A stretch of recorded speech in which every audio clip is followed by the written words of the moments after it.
Hey guys, tonight we drift into the soft shadows of Tudor England. And where we're going, well, let's just say, not everyone made it out in one piece. But don't worry, in this dream, everything flows gently, like candlelight flickering across stone walls. Imagine yourself in a distant land, where the moon floats quietly in a twilight sky, and the breeze whispers through long willow branches beside the Thames. In the distance, veiled in a breath of silver fog, Greenwich Palace emerges silent, ancient, its towers gently pressing into the starlit clouds. Tonight, we'll walk down shadowed halls, where footsteps echo softly across centuries. You might catch the faint scent of damp wood, feel the chill of stone underfoot, or see the dying light of a candle flickering by a leaded window. We'll talk about a man remembered often as a tyrant, Henry VIII, a king with 6 wives, a breaker of churches, a figure of power and dread. But once, just once, he was a boy. A child who dreamed of knighthood and honor, perhaps more than the crown itself. Maybe, in those first breaths of life, he was little more than a soul drifting gently in the hush of royal shadows. Henry was born in 1491, when England still slumbered in the hush after civil wars. That day, they say, the skies turned amber with dusk, and the fog rolled over the river like a soft blanket tucking the city in. Inside Greenwich Palace, wrapped in velvet and candlelight, a newborn's cry echoed softly. Henry II's son was not the kingdom's chosen heir, and so his early years were softer, gentler. He read poetry, played music, rode horses in moss-covered courtyards, and learned the art of sword and sermon alike. At just 3 years old, Henry took part in a solemn knighting ceremony. Bathed in a silver basin, anointed with herbs, he listened as oaths were spoken aloud. Loyalty, courage, humility. That night, cloaked in white, the boy prince prayed alone beneath the candles of the chapel like a tiny hermit. The next morning, riding beneath the vaulted arches of Westminster Hall, his father, the king, tapped a sword to each of his small shoulders, knighting him before the watching world.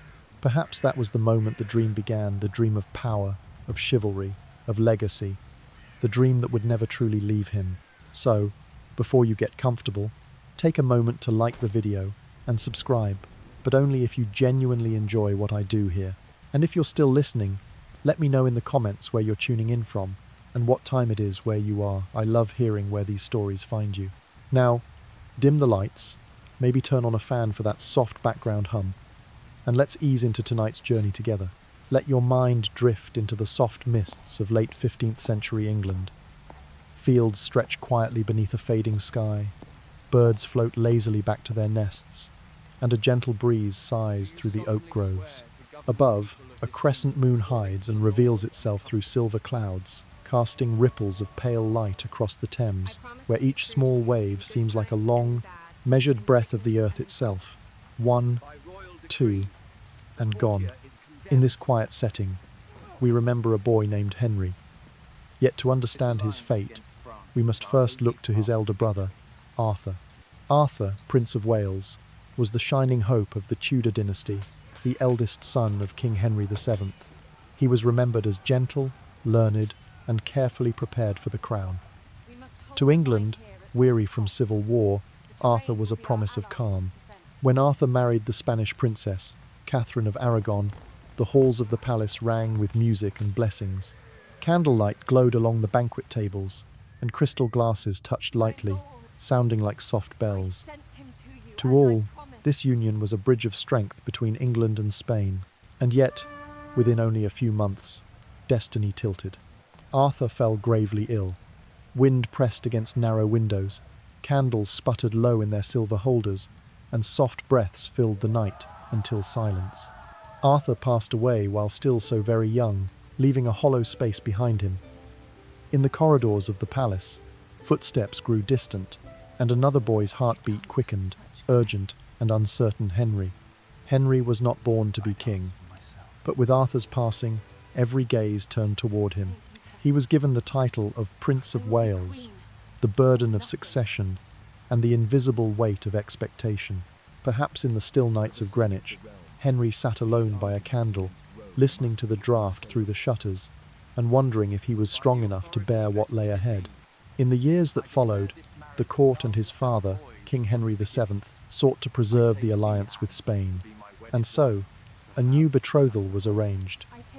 Young Henry would one day marry Catherine, his brother's widow. To many this seemed proper, even divine will. Yet in the heart of a teenager there lingered hesitation. Sometimes Henry refused, sometimes he turned away, as if clinging to the fragile idea of freedom. But time moves on.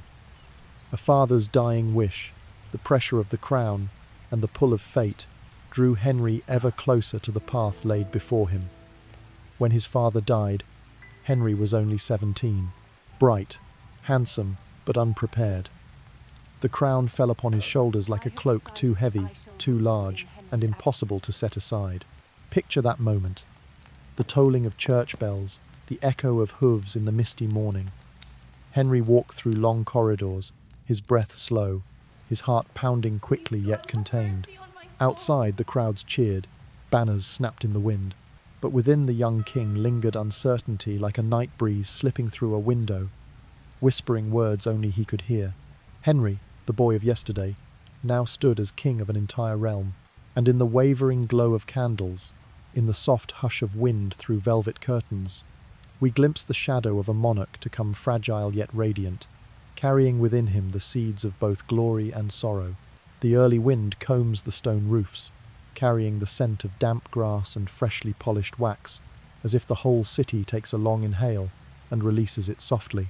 At Westminster, bells roll in rounded tones, gliding over masonry and stained glass, then pouring into pebble streets where people gather, their dark cloaks fluttering gently. The sun does not hurry. It pours honeyed gold onto silk banners drooping from balconies, where flags spread like the wings of some enormous bird. White roses twine with red, needing no explanation, becoming a Tudor bloom quiet shorthand for harmony after long, ragged years of strife. Inside the church, incense blends with ancient oak, and hymns rise and fall like easy waves. Henry, the one they call Henry VIII, walks with measured steps, his shoes touching cool stone. Beside him, Catherine of Aragon wears a veil like a sliver of cloud. When candlelight settles on their faces, you can see a flicker like breath, like the pulse one beat, then another peaceful, yet not entirely without worry. Perhaps any one of us, standing there by chance, would wonder how a marriage can belong to mortal hands and still seem stitched with the invisible thread of history. Beyond the doors, sheets of golden fabric hang low, and if you narrow your eyes, you can see the finest dust turning in sunlight like tiny fish in a glass pool. Musicians of the Chapel Royal set their instruments close to the wall, so sound can circle into stone niches and return rounder, warmer. They have practiced since early morning, counting in thoughts more than whispers. Henry, in a mantle embroidered with gold, looks like a drawing stepping from a page, a knight by every lesson he learned. The ear for verse, the pull of the bow, the steady leg in the saddle, and Catherine, gentle yet enduring, like a quiet river clearing its stones by endless patience. There is a small truth, often missed. Ceremonies like this are not only for display, but also the crown's soft way of saying, peace is staying. Splendor, viewed closely, is another kind of shared breath. Everyone inhales faith and exhales relief. Still, among bells and incense, a faint edge like a passing cloud reminds that power walks with resolve. Not long after, counted by only a few turns of the bell, Henry orders the execution of 2 old councillors. History writes this in steady ink. In the memory of the onlookers, perhaps only the wind slipping a tower seam remains, and that slight chill at the nape, as when you draw a blanket a little higher because the room is cool. You may smile, just a small private smile, on noticing that even the mighty prefer to be seen in a lovely light. Henry loves processions and tilts, loves mantles whose stitched patterns resemble star maps. In an inner room, tailors dispute the finest bolt of cloth. In the yard, the cobbler remeasures a royal step. In the armoury, sunlight lands on a blade, flashes, and is gone. That day, much like the way we sift our brightest photographs on a phone, the court also knows its angles. A certain tilt of the chin, a drum roll, a wreath set precisely, and the realm exhales. Thinking all is well, Catherine stands like a tall candle, her small flame of faith steady. She speaks Latin enough for talk with priests, Spanish like a lullaby, and learns English with the patience of a sewer. She carries neatness into the palace, fewer fussy dishes on the board, a more even hour for prayers, and letters home in careful hand, the kind of script you can almost hear scratching lightly across the page. She knows that to stand beside a young king, the best way is to be a still lake, deep and clear enough to reflect the sky. Henry, in his first days beneath the crown, is still all sunlight. A favoured lute sometimes comes to the bedchamber, where he plucks a few notes before sleep. Servants say he laughs easily, eats heartily, and rides as if born already seated. And yet, among the bustle of youth, there are decisions hard as river stones. The old ministers of his father, the dusk of yesterday, are turned away. One or two cannot cross that narrow line. News runs on quick feet. But in a chamber where a young queen rests, her breath remains even, like a slow prayer falling leaf by leaf. There is a tiny, nearly comic image you and I might share. In the middle of a long rite, the young king glances toward a window where a sparrow pecks at the sill, searching for an ordinary breath. Just as we, in an overly solemn meeting, see sunlight slip along a wall and remember the sound of waves. History, after all, is also stitched from such human sideways looks. Night comes after the blaze of a wedding day, lamps in the palace dim by clusters like fading stars. The corridors keep the scent of new cloth and wine, a thread of candle smoke staining stone like diluted ink. Perhaps Henry and Catherine sit together in a thick-hung room, listening to the window ease on its latch, their young heartbeats finding each other in the quiet. Outside, the Thames exhales its cool, the waves chase and forget, like thoughts without names drifting and letting go. Morning returns early to the city. Ovens warm the bread, wheels rasp on stone, innkeepers sweep dry leaves. In council, a new painting sharpens. A young king who loves the beauty of forms, yet does not fear the final word. A calm queen placing peace into the smallest habits. All of it like a wisp of incense, thin, clinging, plating itself into the season's wind. And though the later pages will grow heavier, this moment gold on silk, round bells, even breath lies warm as a smooth pebble in the hand. No one can read the future from lengths of golden cloth, yet one can hear their whisper. Gentleness and gravity walk as one. At that crossing, Henry VIII begins to write his name in the ink of light. And yes, of shadow upon the water that slides quietly past the Westminster Quay. Morning is pale as breath upon a mirror, gauze like fog drawn across the northern fields of France. The wind moves slowly, as if listening to hoofbeats arriving from a distance, each thud low and even, settling into the damp earth. The sky wears blue and grey. Sunlight shreds into silver threads that settle on armour, making the meadow glimmer like a pond just stirred. At the edge of sight, the walls of Terouanne appear not fierce, only patient, like an old stone. Henry VIII, fond of triumphal music and warm applause, had turned his gaze here early, the way any young dreamer studies a map and whispers, "Where does glory live?" Diplomacy stitched its silk. Spain on one side, the Pope on the other, and between them the young King of England eager to etch his name along the cover of history. Letters cross the sea, speaking of honour, faith, and duty. Lean closer, and you can hear another sound, a soft breath of green pride. That little push urging a man one pace ahead of his own shadow. The first foray faltered, like a weak wave folding on wet sand. Yet the tide remembered its appointment. In the year 1513, Henry crossed the narrow sea in person, bringing brass fanfares and the faint wax scent clinging to the standards. The siege around Terouanne became a slow embrace. Ivory tents sprouted on grass and, at night, looked like candles set upside down upon the earth. In the hush of twilight, you could hear small things. Iron speaking to iron in a careful whisper, breath turning to cloud, a horse sneezing and then becoming very still. Each soldier folded a thought against his chest of home, of a morning without armour, or of a promised laurel.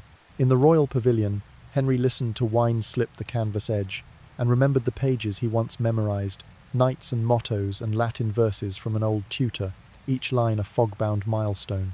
Then everything leaned forward, like a sleeve's swift pass over water.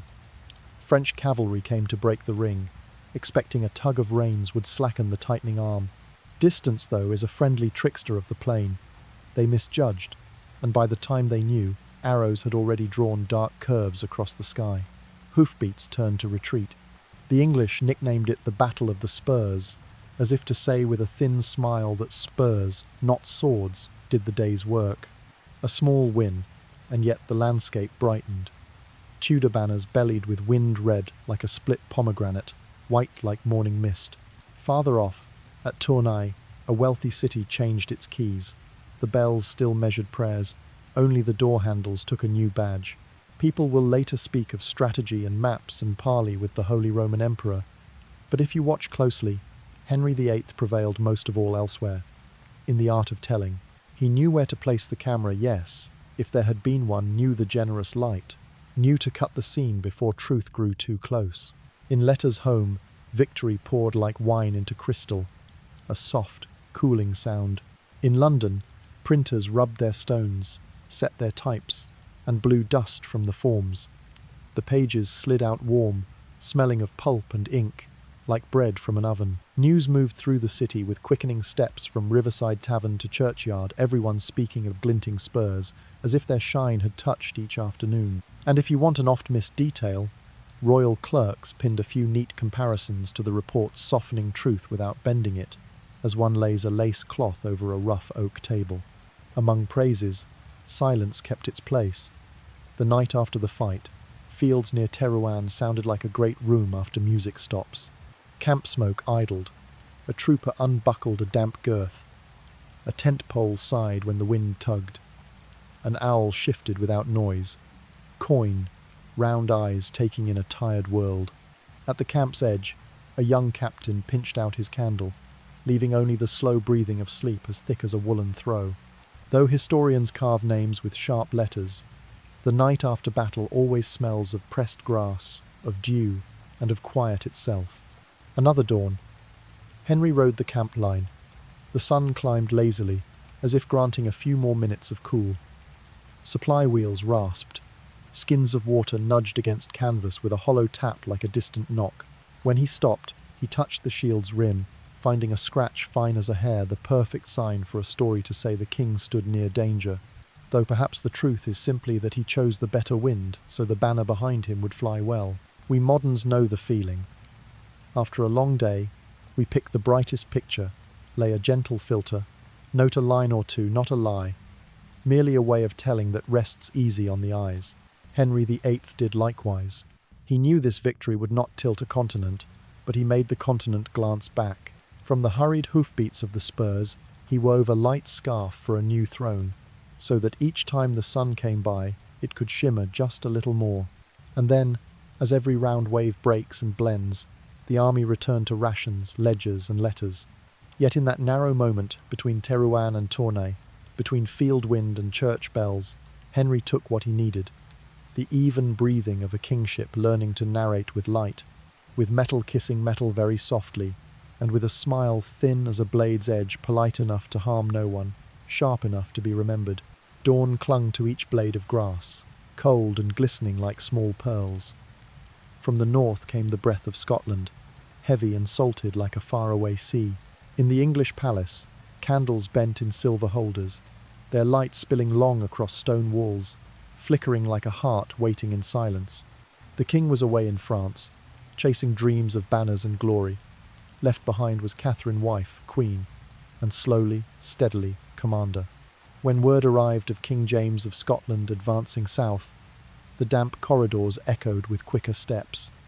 Catherine laid a cloak heavier than embroidery upon herself, the duty of a realm. She named the Earl of Surrey as commander, but it was she who stood behind, like a candle at the far end of an altar, not blazing, but steady, burning through the length of night. Few recall. Catherine was with child then. Yet her letters to Henry sounded strong, as though her breath joined each footstep of the army. The Battle of Flodden came in September of the year 1513. Wind swept across grassy hills, carrying the ring of steel upon steel, the blare of horns in low clouds. The English and the Scots met, and in the tumult, a quiet truth formed. England prevailed. King James IV fell on the field, a rare moment in Europe, where a monarch died in the press of battle. For the English, it was not only a victory, but a testament to the strength of a queen who sat in the rear but held the line. Catherine, proud yet sombre, sent Henry the blood-stained cloak of the fallen Scottish king, a strange gift at once, a trophy and a mirror. Where her husband pursued splendour with pageantry, she had defended the border with calm resolve. Some said Catherine was too stern. But if today you've ever sat in a meeting, juggling reports while watching your phone for a child's text, you understand. Some roles we never choose, but destiny presses them into our hands, and all we can do is breathe steadily. The victory's glow touched not only soldiers but villages too. Church bells tolled long, mixing with autumn wind. Mothers lit fires for simple meals, yet the flames seemed brighter. Soldiers returned, their voices hoarse, their breath heavy, but their eyes shining like stars fallen to a pond. Somewhere, a young girl dipped her hand into a river, letting the current carry a red maple leaf, as though sending thanks to the sky. Henry, hearing news from afar, surely felt pride swell. For him, Catherine's triumph was also his own, even if he had not been there. A gentle irony. The man who adored armour missed the most glorious battle of his reign. Still, history obligingly set him beside it, as though he had charged at the front, not drifted among French pavilions. For Catherine, this chapter glowed like a full harvest moon, quiet but undeniable. Later, Henry would cast her aside coldly, like a candle pinched out at its end. But on the night of Flodden, she was light itself, breath and bell and steady flame across England. Close your eyes and imagine. Autumn wind brushing your hair, the scent of wet grass threading through night. Far away, a church bell tolls, each strike like a vast heartbeat of the nation. And in some castle chamber, Catherine sits at a window, her hand upon her belly, breathing slow, breathing even, knowing she has done what few queens ever did, defended her kingdom within her very breath. The June sun of the year 1520 poured gold across the fields near Calais. Warm air drifted with the scent of wine from opened casks, mingling with damp grass and smoke from countless campfires. Upon a stretch of neutral ground between England and France, a city of silk rose in only weeks, shining like an illusion. It was called the Field of the Cloth of Gold, for every tent was sheathed in golden fabric, so dazzling one had to squint, as if a second sun had risen upon the earth. Two kings, Henry of England and Francois I of France, entered this gathering not as conquerors but as actors upon a glittering stage. They wore mantles embroidered with thread of gold, gloves of pale leather, and moved slowly along a carpeted way like a river of crimson silk. Guards stood with spears gleaming, banners whipped in the wind, and the air itself seemed to hold its breath. Crowds gathered, gazing as if at fireworks. Everyone knew the spectacle was ruinously costly, fountains running wine, banquet tables so long that candles lit at one end still burned while fresh ones were kindled at the other. Yet no one complained. Sometimes the sight of splendour itself can soothe the heart, just as we today might lose ourselves in a bright film after a weary day. Trumpets and drums rolled like the breathing of some vast beast. There were jousts, horses pounding, lances shattering, the crowd applauding. But beneath the brilliance lay a quiet truth. No one sought victory here. Each sought only to display strength, to remind the other of danger. A diplomat later quipped, "No one lost at the field, except the treasuries of two kings." Henry, large and proud, rode beneath the Sunday Francois, youthful and charming, answered with a mischievous smile. They embraced, toasted, and whispered of peace. Yet in the soft flute music and summer wind, seeds of division already sprouted, subtle as weeds in a perfect garden. At night, the temporary city glowed with thousands of torches. Firelight played upon golden silk, as if the dark sky had been patched with molten moons. Within the feasting tents, wine shone ruby, roasted meats filled the air, and laughter rippled. Close your eyes, and you might picture it all like a dream of plenty, fragile as smoke drifting through wind. Few remember. Amid the festivities, Henry and Francois wrestled in friendly sport. Confident in his strength, Henry was quickly toppled by Francois. A small thing, yet it spread through the camps as legend. The English shrugged in public, but in Henry's heart perhaps a tiny thorn lodged itself no larger than a grain of sand in a shoe. And sometimes, such grains can grow into storms. The bright peace endured only 8 short years. Treaties melted like morning dew. England and France returned to suspicion. Yet for that moment, beneath the golden cloth, the two kings sang the same refrain, and Europe listened, lulled as if into a dream. A costly, shimmering, and delicate dream. If you listen close in the night, you may still catch the forgotten details. A spoon tapping glass, hooves upon softened earth, silk billowing like breath in the wind. And you will know that history is not only battles, but also the sighs of vanity, lovely, extravagant, and fragile as a midsummer dream. Evening settles like a thin veil drawn over spires, leaving a buttery gleam upon old stone. In the great hall, candles stand in long ranks, their flames breathing steadily, casting soft pulses up the painted vaults. Lutes and wooden flutes weave round melodies gentle as tide on steps near then far. No one hurries, voices stay low, and in the resin, scented air, everything seems to slow by a quiet notch. At the masked revel of the year 1522, a whimsical pageant opens the night. A toy fortress rises at the hall's centre, draped in silk and flowers. Within sit 8 maidens, each wearing a band stitched with a virtue. Here, Henry still, the young king who delights in rhythm and spectacle, plays at siege and rescue. It is only a jest with trumpets, yet history sometimes chooses to pass through a jest on its way to gravity. When the little gate swings wide, Henry meets the glance of a maiden named Perseverance. Anne Boleyn, hair dark as lake water at night, a slim neck, eyes that smiled in their own right. Under candlelight she bows, clean as a penstroke. He inclines in answer, his gaze still fixed. They dance, feet touching stone to a mild drum, silks whispering. Each turn is a breath, each hand clasp a heartbeat, slow and unhurried. Some will call it destiny, but standing close you would only hear cloth on stone, buoyant music, and a smile so brief you could mistake it for courtesy. Anne is no flat portrait. She carries the inflection of France from her years abroad, her voice with a faint bell-like aftertone. She speaks of books and music, of psalms in the common tongue that a few reforming minds begin to favour. She plays word games, and sometimes jokes so lightly it is like a thin needle sliding over silk without a tear, near enough to know the court, far enough not to be furniture within it. Henry, once praised by clerics as a defender of the faith, after a treatise he championed in the year 1521, now seems to study another scripture, written in looks and pauses. He sends notes and rings, invites Anne to garden walks.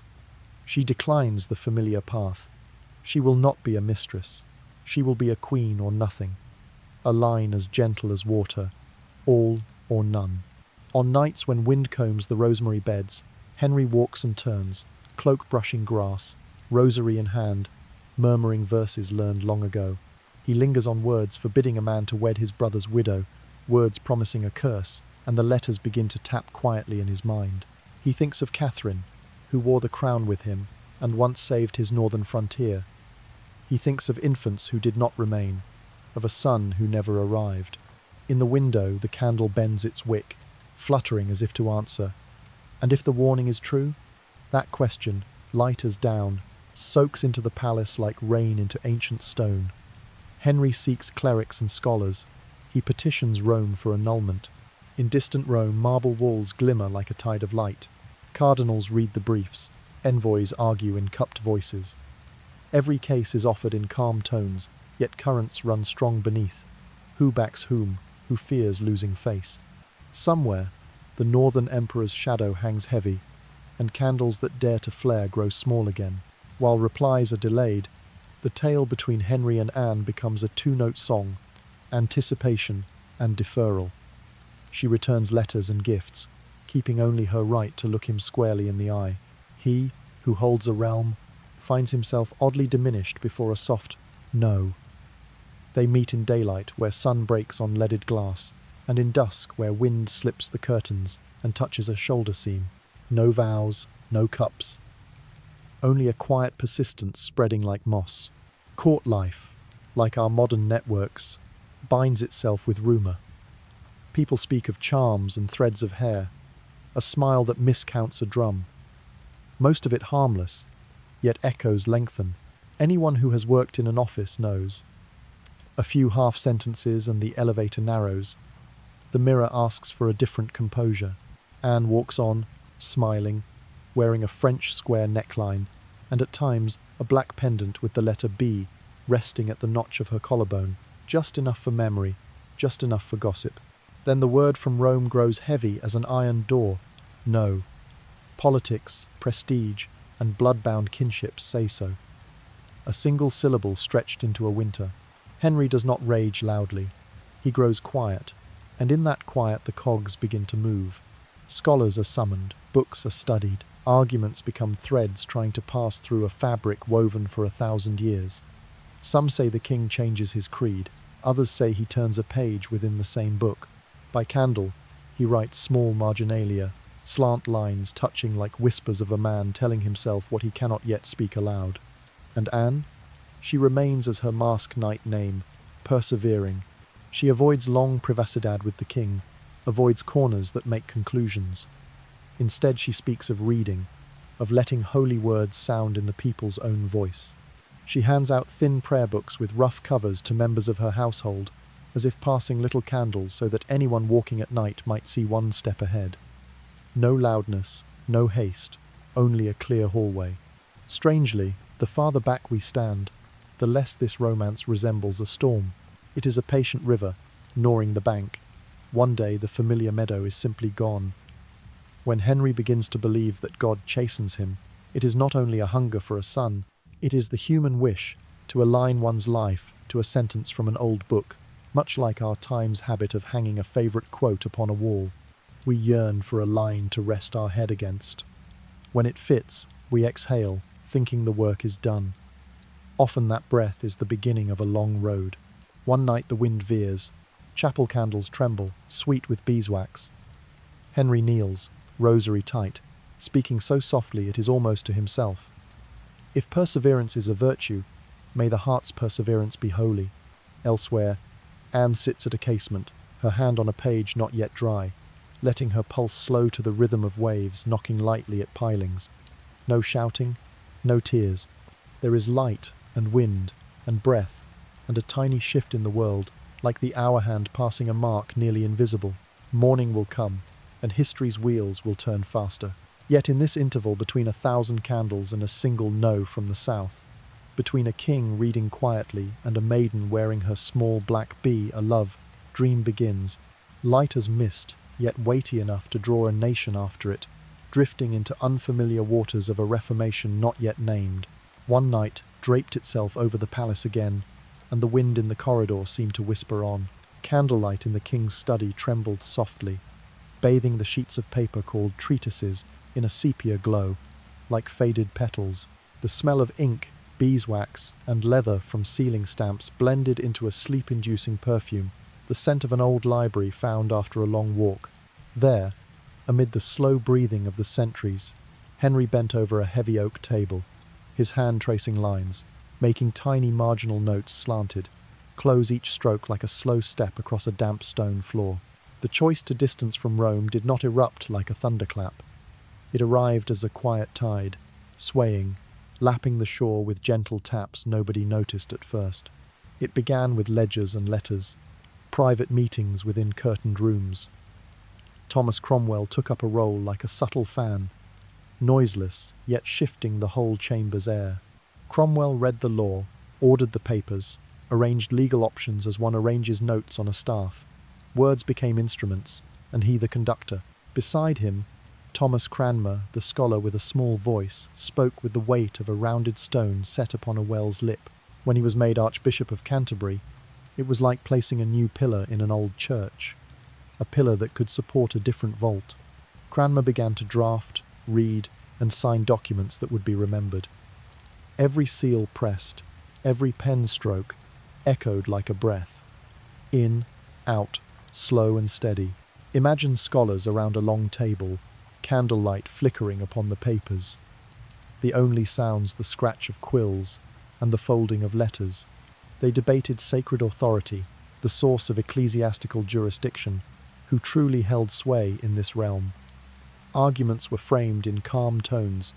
There was no shouting, just the patient coolness of lawmaking. Gradually, a simple but powerful idea was woven.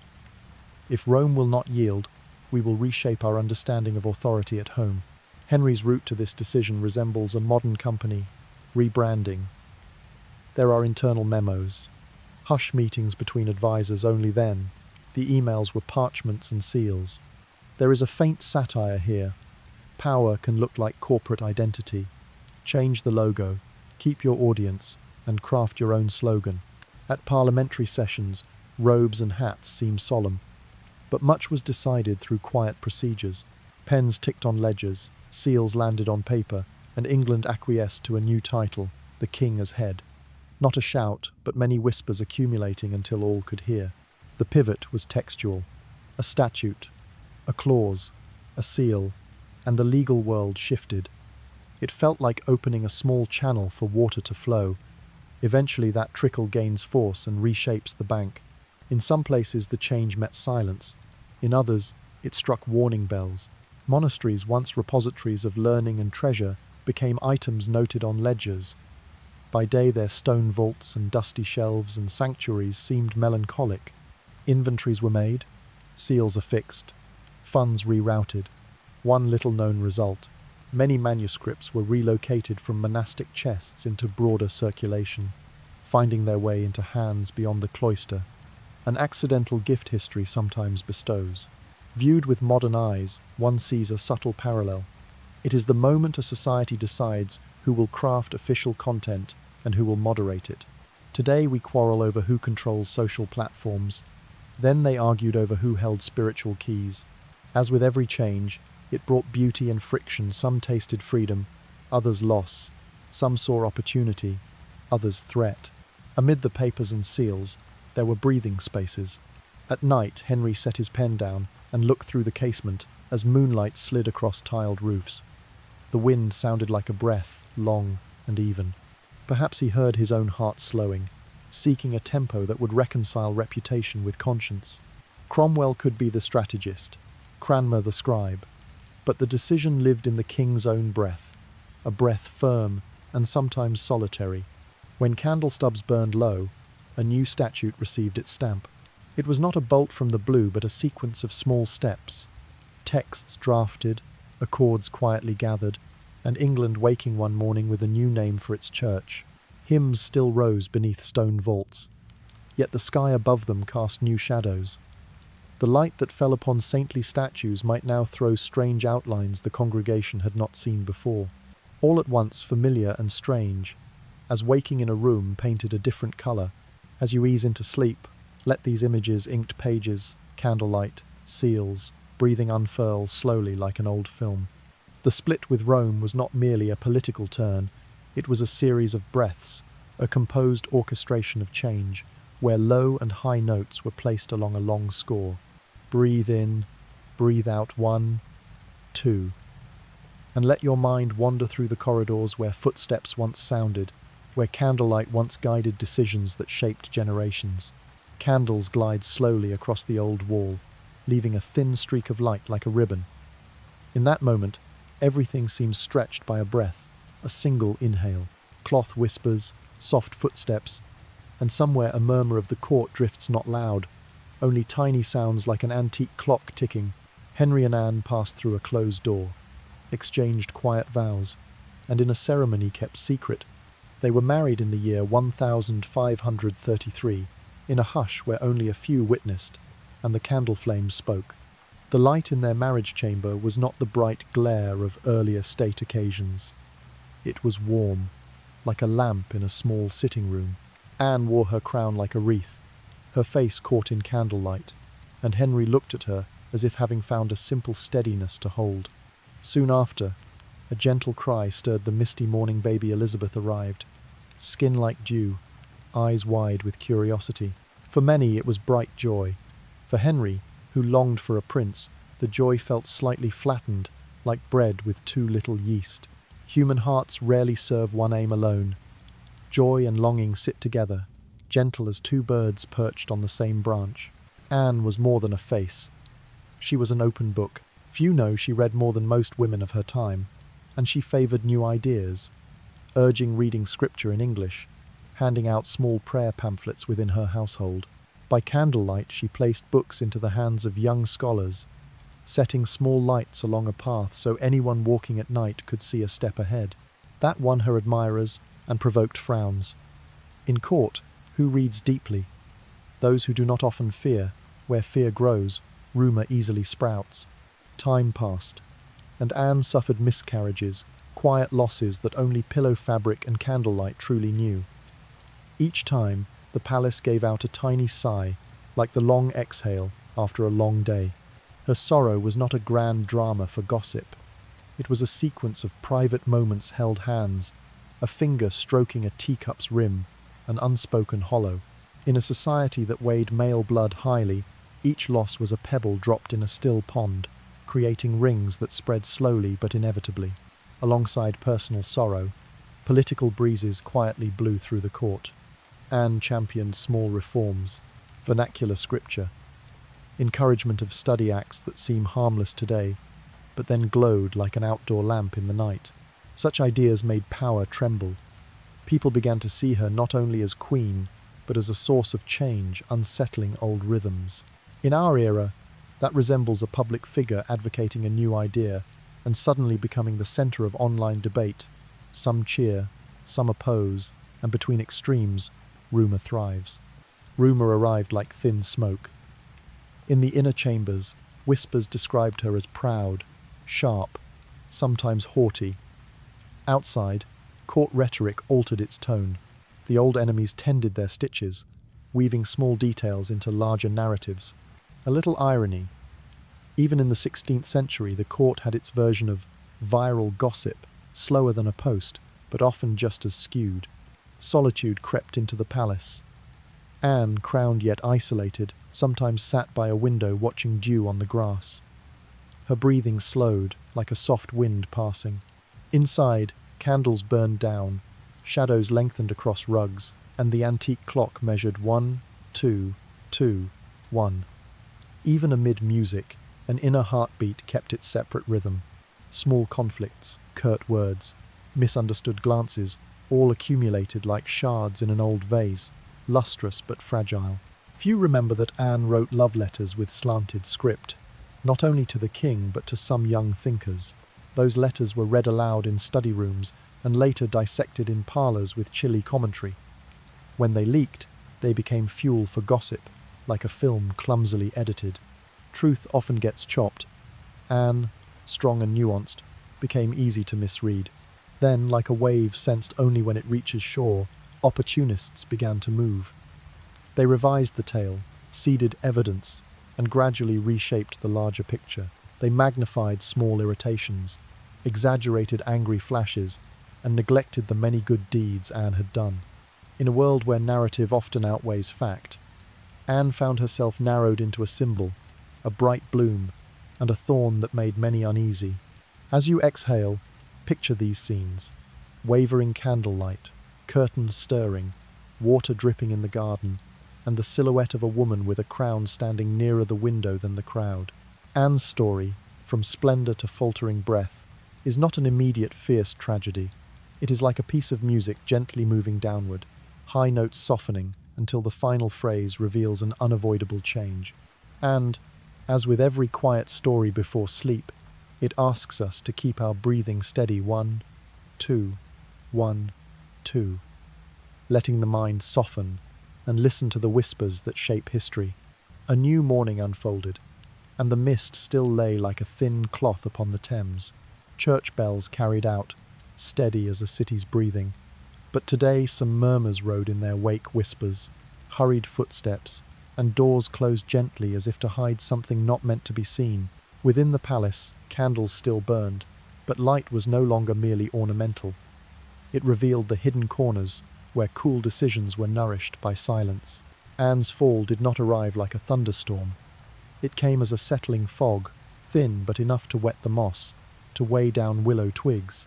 Rumours of adultery, incest, and treason began as kitchen whispers, moved into corridors, and then reached the ears of watchers at the tower.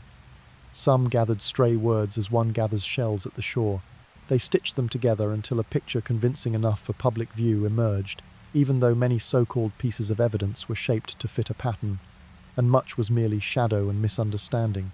Imagine those days, morning light pouring through gilded windows, glinting on embroidered carpets, and elsewhere, a paper tied with straw passed across a table, containing accusations neatly drafted. The drafters worked like tailors folding cloth, meticulous, careful, regarding each phrase as a stitch that must not err. Thomas Cromwell, who had steered many of the council's steady moves, coordinated this weave of evidence with a composure almost without feeling. There is a private irony here. In a world where images are edited, story can outpace truth, and power knows how to use it like a magnifying glass to enlarge the smallest cracks. Her days in the tower read like faded pages. The tower, with its cool stone and thick walls, held things by slowing time. There Anne heard a sentry's breath, the drip of water from a roof, and once in a while the river's pulse like a single solitary note. Her sleeps were not loud, they were short and still, like a candle yielding a drop of wax. Sometimes she wrote brief lines, softly phrased, a few bars of a hymn gardening her pages, as a gardener marks the seeds that remain. The public watched as at an evening performance. They came, whispered, and withdrew. Information arrived by much slower beats than modern networks, yet no less painful. Handwritten letters, scattered bulletins, and hearthside retellings were enough to kindle feeling. In modern terms, it resembles a viral story online. Then there was no delete button, and consequences stayed like ink on parchment. The day of execution arrived like a languid morning, the mist still stubborn upon the river. No gruesome detail is necessary. Imagine heavy, simple sounds, steps passing, a strap pulled taut, a long sigh. Anne walked to the final place with quiet firmness. Some told she was composed, others said she offered last prayers, and some spoke of forgiveness for those who had harmed her. Whatever later variations the tale accumulated, the truest thing may be the great silence before the bell, like a classroom hushed before a hard question. One day later, as if history delighted in its own rhythm, Henry was betrothed to Jane Seymour, a gentle woman, almost a manual for calming a strong wind. The haste makes one smile with bitter amusement. One day a storm, the next a consolation arranged. Some whispered that it had long been planned, others said it was a reflex of a man seeking balance. Jane, modest and soft, was pictured as a warm candle in a cold room, bringing temporary peace to a trembling heart. A lesser-noted aspect is how power grows colder when it believes itself occupied with preserving order. Large decisions were sealed, and daily life went on as if nothing had changed. Yet the change crept like a quiet wind into society. Purses changed hands, monasteries closed, and books left shelves to reach more ordinary readers. As an unintended result, some new ideas spread wider a sliver of light in a misty morning. As you settle into slow breaths, let these images pass. Dim candles, cold stone, a folded letter, and a river gliding under morning mist. Anne's fall and the chill in the king's heart were not a single explosive moment in history, but a series of breaths, small emotions assembled into something greater. Breathe in, breathe out. 1, 2. And let your mind drift with the slender boats upon the Thames, where, in the end, everything blends into the mist. A strip of morning light poured like slow honey through the casement, and the palace took on a new, fragile quiet. Jane Seymour appeared in that picture like a soft silk placed upon an old wooden chair, not flashy, not ostentatious, only just enough to soften the court's sharp edges. She came into Henry's life like a gentle breath after a strong wind, calm, steady, believable. Jane was not loud. By candlelight one might picture her making a stitch on a hem, quieter than any announcement. She had a reserved posture, spoke in a small but clear voice, and her eyes seemed to keep appointments with fate. Amid splendid ceremonies where golden cloth and trumpets made everything glitter, Jane felt like a corner of a sitting room, a velvet chair, a steaming cup of tea where one could simply exhale. The morning Edward was born carried a different light. It was not fireworks or trumpets, but the long breaths of those who had waited. The infant was placed in his mother's arms, and for a short moment everything paused. Breaths synced. 1, 2, 1, 2, and then unfolded into silent joy. For the court it was a neat stitch into the loose garment of the future. For Henry, perhaps, it was the long-awaited gift, a small summons called heir. Yet that joy bore fragile lines. Childbirth in the 16th century offered no guarantees. Invisible germs, then spoken of in cold terms, lurked. Jane, after delivery, grew weak like a candle nudged by a soft breeze. The days that followed made the palace quiet. In another way, no revelry, only light footsteps, nurses' whispers, the slow turning of medical pages. Henry, once the image of physical vigour and ceremony, found himself pausing in corridors, listening to his heart a different rhythm now, slow but anxious. Perhaps the detail few notice is how Jane tended the small things. She laid warm cloths over her child's brow, whispered his name, and sometimes spoke to a book placed by the bedside as if inviting knowledge to witness the room. Those gestures were not grand, but they stitched a new family together with very fine thread. To the servants, she was an anchor in a household adrift on waves. Henry displayed sorrow in unexpected ways. He walked night corridors in his robe, sweeping a trail across stone floors, hands resting on door handles as if to find a hold. He listened to the palace's breathing, as if to a strange music. One afternoon, a servant recalled, the king held Jane's portrait longer than usual, as if trying to reclaim her image from pigment and charcoal. Jane's death, though few spoke it aloud, fell like a leaf upon water, noiseless but creating widening rings. She was buried near the throne, an uncommon honour for a queen. That act, recorded in formal historical lines, carries a very human meaning. Perhaps deep in his heart Henry felt a debt no crown could pay. A comforter was gone, and the empty space could not be measured by ceremony or rank. Viewed with modern eyes, the story has a wry resemblance to a large company losing a central staffer. You hang a plaque, name a program, but the missing morning coffee laugh is what lingers. Power can stage a grand funeral, but cannot hold a vanished breath. A lesser-noted effect was how the court rearranged itself after the sorrow. Allies shifted, influence rebalanced. Lives and levers of power turned in a slow dance like pieces upon a board. Henry, still mourning, faced calls for marriage and alliance calculations. There the human heart met political hands, each step heavy with consequence. In the hush of night, when you hear a fan's soft turn, imagine the room slowly, remaining candlelight, the scent of herbal tea, water trickling in the garden. Breathe in and out, 1, 2, 1, 2, and picture the quiet woman who planted a seed toward the future, though she never saw its bloom. Edward, sleeping gently by the casement, is a pledge of fate, a line in a larger picture. And in that stillness history goes on, like rivers steadily flowing without asking why. Beneath the afternoon light, which poured like a strip of honey across tiled roofs, a mint-scented breeze from the garden arrived very earthly, very plain, reminding us that even grand decisions are often set upon simple moments. The palace, after the recent bereavement, felt like a sitting room slowly being tidied. There were pockets of silence, light footsteps, and in those pauses Thomas Cromwell began to arrange a match that the court hoped would look good in a formal portrait.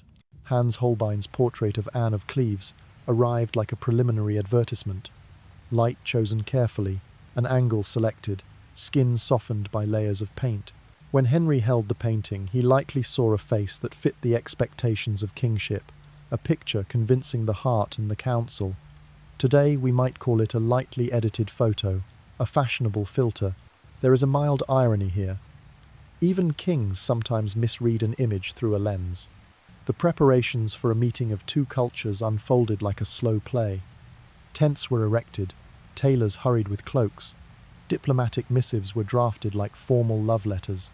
Anne arrived from Cleves carrying a different education, a different family story, and a cool German hue, as if a pot of foreign tea was set among English cups.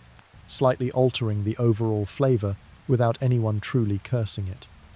The court clapped softly when everything appeared to fit, yet Henry wanted to feel it directly and not through a coloured cloth. On the day they met, the air held the faint moisture of a spring, thinking about arriving. Anne stepped out, not in a French-style ornate gown, but bearing the manner of riverine lands. Henry, accustomed to faces chosen by protocol, felt a small slackening, not because Anne lacked quality. Rather, image and reality sometimes diverge like a dish on a menu that looks perfect in a photo and needs adjustment at the table. It is said Henry quipped a harsh remark, an unvarnished phrase. He called her the ugly mare of Flanders. The words struck like a stone across still water. They made concentric waves through the camp and chilled the already delicate air. Few note that Anne did not show public distress. Instead, she met it with composure, a gesture, almost a gentle challenge. She would accept what life offered, provided she kept her dignity. The marriage was political more than romantic. It was an alliance, an exchange meant to anchor positions on the European chessboard. We might liken it to modern corporate deals where two firms collaborate to share markets. In both eras, parties hope for quick alignment, but know that contracts can be as tedious as they are necessary. The months that followed flowed in a languid stream. No fireworks, no drumbeats, only dinners with guests, ceremonial processions, and silences in closed councils. Anne was given the title Sister of the King, a comfortable but slightly awkward name. It secured her status without placing a crown upon her head. Some see this as a quiet victory. She lived comfortably, avoided the perils of a loveless marriage, and kept her head. Thomas Cromwell, the architect of the match, found himself in an ironic turn. Arranging unions can feel like curating an exhibition. The curator holds blame when a piece disappoints. Cromwell had placed faith in a painted image, like a curator hanging a canvas without checking the stretcher. Then the king's mood shifted. New intrigues, darker spots in court appeared. In a cruel twist, Cromwell was accused and executed an outcome so stark it silenced many. The matchmaker lost the power to decide lives. The scenes around these events are not fierce. Rather, they are composed of gentle, gripping moments. Imagine a morning when letters are moved to the council chamber, shoes whisper across wooden floors, sunlight threads through curtains like thin golden silk, or an afternoon when the trumpets quiet and the air smells of leather and fresh ink. Power runs like a smoothly oiled machine, yet sometimes slips when a single pin pulls loose. A lesser-known fact: after the annulment and the formal end of the marriage, Anne lived peacefully in England, supported with royal benevolence and status. She did not suffer total rejection. Instead, she was given a new name, a house, and a livelihood. It is a rare outcome in history. A woman who moved from near queen to a secured role with money and home. In many ways, Anne was treated more kindly than many others caught in political marriages. Viewed with modern eyes, the story includes elements of media, image, and social expectation that echo our time. An attractive picture can build unrealistic hopes. Inaccurate news can shake reputations, and the people behind the scenes often take the bitterest fall. A slight wry smile follows. Had there been social networks then, Cromwell might have faced outrage, hashtags, and trending fury in a single afternoon. As night falls, let these scenes drift like smoke. Holbein's painting on a wall, faint laughter at a banquet, candlelight mapped upon an oak table, and the boots of guards passing by. Breathe in slowly, breathe out evenly. 1, 2, 1, 2. And let your mind soften like a silk cloth stroked gently. This event, with its ironies and anxieties, is not a noisy tragedy but a slow song about expectations, misreading, and how power sometimes strips everything away with a misplaced phrase. Dusk stretched across the palace roofs, turning ancient tapestries into soft amber. A breeze slipped through the casement, bringing the scent of jasmine and the leather of the armory familiar and distant at once, like an old memory unfolded from a drawer. In that quiet moment, a new meeting opened gently, not with clamour but as a door pushed softly, allowing the sound of footsteps and silk whispering to fill the room. Henry VIII, now near 50, bore upon his shoulders not merely a crown but the traces of time. battles past, sorrows, and victories that had once lit his face. He looked upon Catherine Howard as a man longing to see something fresh in a world grown worn. Catherine was only 17, a young bloom just opening, brought into the splendour of court before she had weathered much. The way she smiled, the tilt of her mouth, the careless fall of her hair, any older onlooker might pause to watch, like a bright new painting against a lacquered background.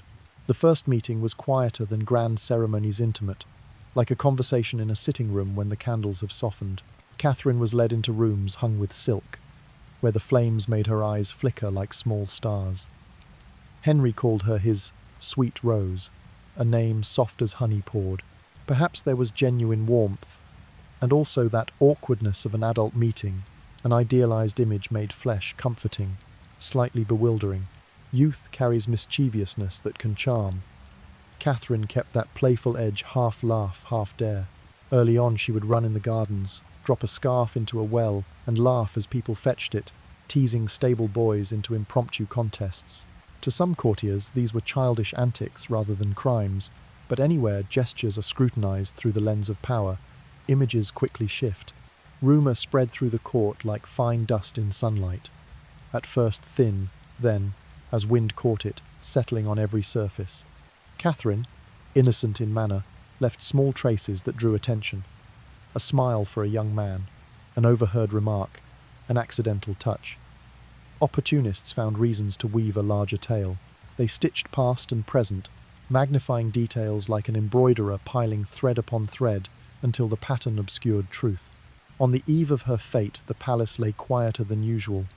Moonlight poured in silver bands down hallways and across stone. It is told that Catherine lay awake, hand upon her chest, listening to her heartbeat and the receding footfalls. Perhaps she dreamed of walks and playful pranks, or simply of the garden's stream things a 17-year-old often holds like a gentle treasure. In rooms nearby, plans were whispered, the sound of paper folded, and the soft click of a wine bottle mixed with the tick of a clock. The king's anger, when it came, was not a shouted scene, but a deep, pervasive cold. Henry had lavished favours, gifts, praise, small palaces, then seen them chilled by a crack. Power wounds subtly. It can shift from tenderness to indifference in the turn of a glance. When the charges were assembled, Henry flared like tinder into flame, then cooled into ash. Trials and accusations moved quickly, like wind pushing fallen leaves across a court. We need not dwell on grisly detail. Listen instead to surrounding sounds, clogs on wood, stacks of papers. Judges' measured voices read as solemn music. In worlds of power, truth is often honed to fit a frame. Bitterly, fragile evidence sufficed to seal a young woman's fate under a formal, unyielding hand. On the night before she was taken to the Tower, some say Catherine practiced the position of a final bow on a wooden mock-up, learning how to place her head. The image is not meant to shock, but to reflect a mournful truth. A 17-year-old rehearsing the end of a life that should never have been asked of her. It is a sad mirror of societies that push the vulnerable into unbearable stages. After Catherine's passing, the palace felt less lively. A space had been removed, like a painting taken down. The aging king carried on with affairs, favours redistributed like puzzle pieces, and childish laughter remembered as a rare luxury. In some retellings, Catherine becomes emblematic of youth swallowed by authority, a sliver of history, mirrored in many modern homes where young employees are thrust too fast into the machine. A gentle irony remains. Had there been social networks then, scandals might have blown up in hashtags and streaming outrage. Instead, they were secret meetings, and letters slower, but no less ruthless. The world had not changed much in that regard.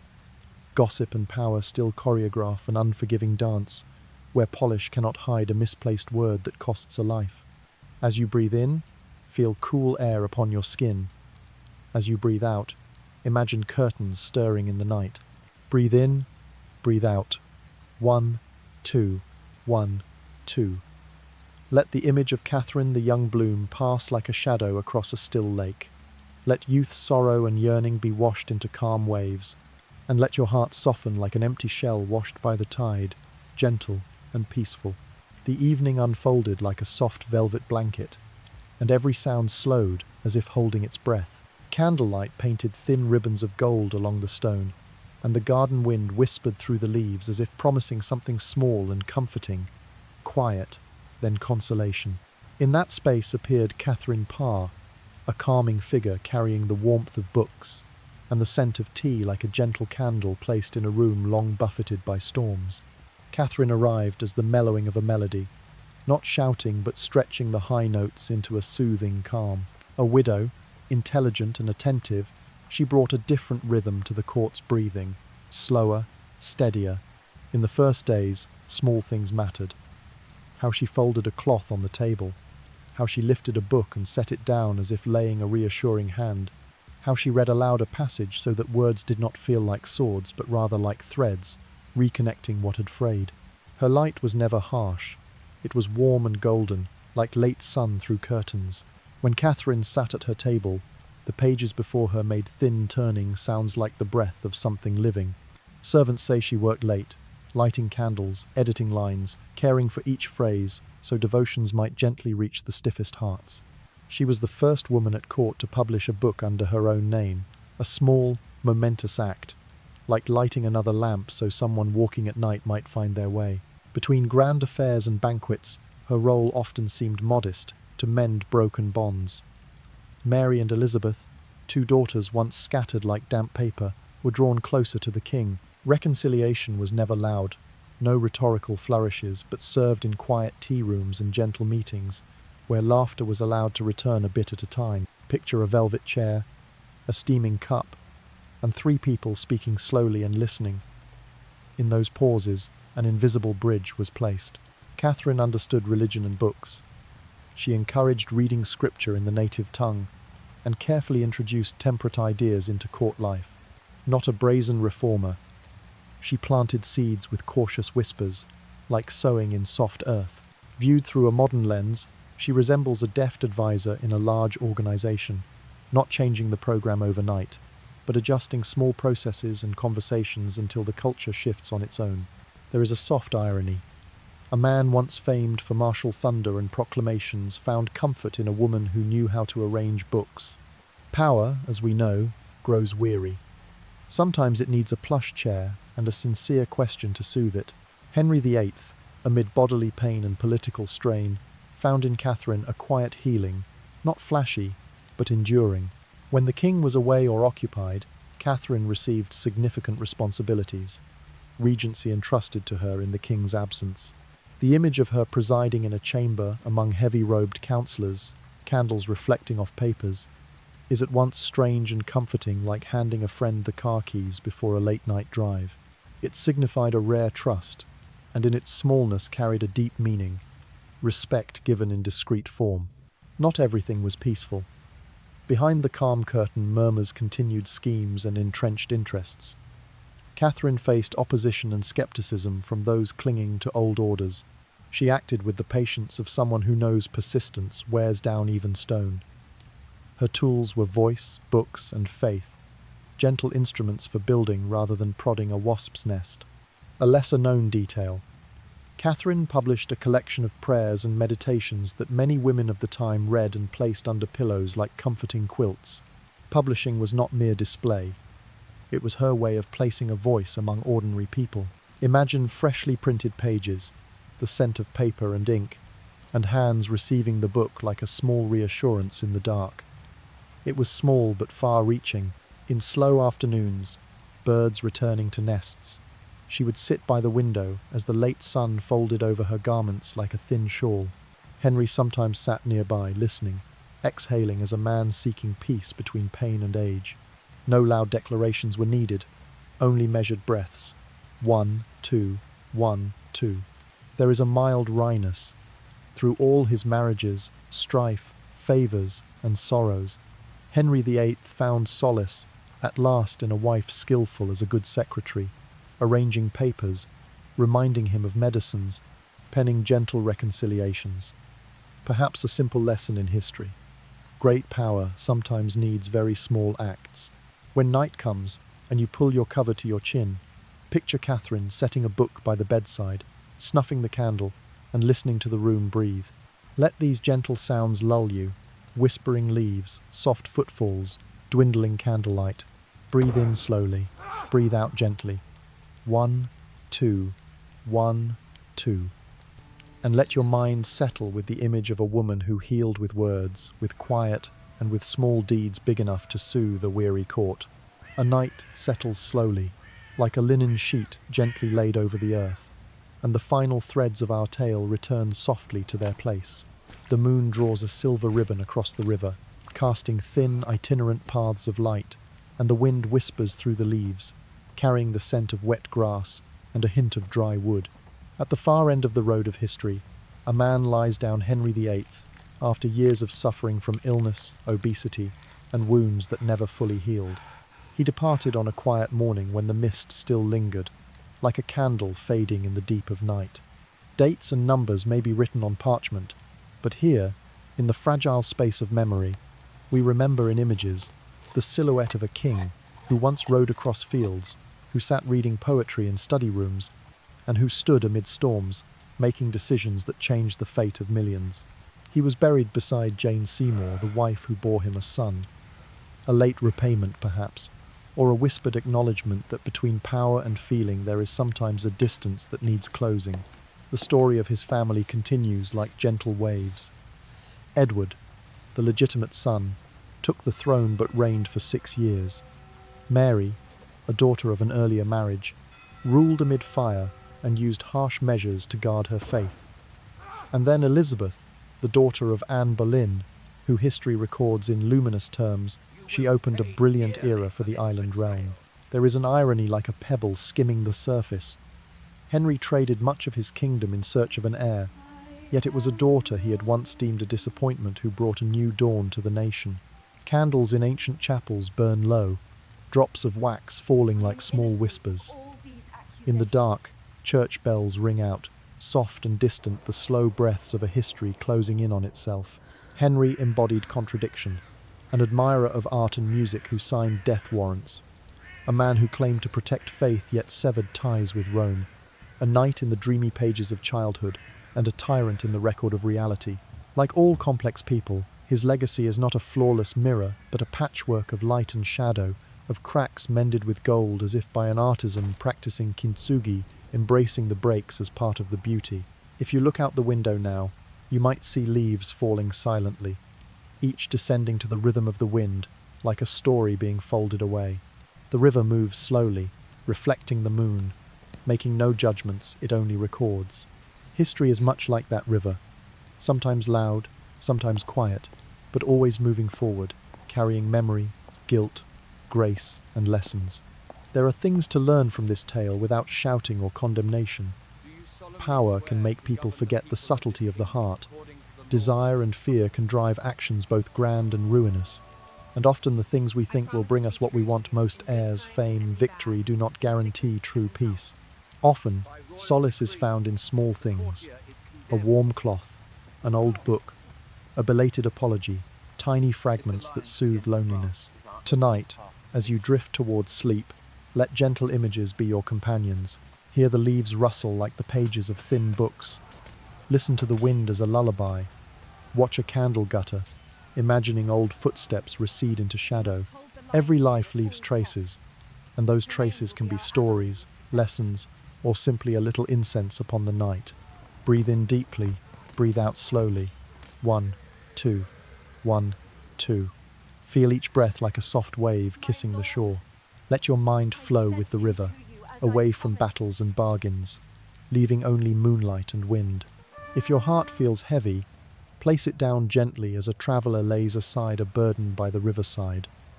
Look up at the sky, breathe, and carry on when ready. People will tell Henry VIII's story in many voices. Ruthless ruler, lover of art, reformer, tyrant, father, a man who dreamed of knighthood. But in the end, he was simply a human who lived, loved, erred, and departed. His story, with all its contradictions and light, now rests in the dark, like a book closed at night, waiting to be opened again at morning. So lay yourself down upon your dream bed, fold yourself into warm covers, and let these words be a small blessing. May you sleep well, dream of gentle images like moonlight on a river, and wake with a lighter heart. Good night. and may we meet again in a peaceful dream.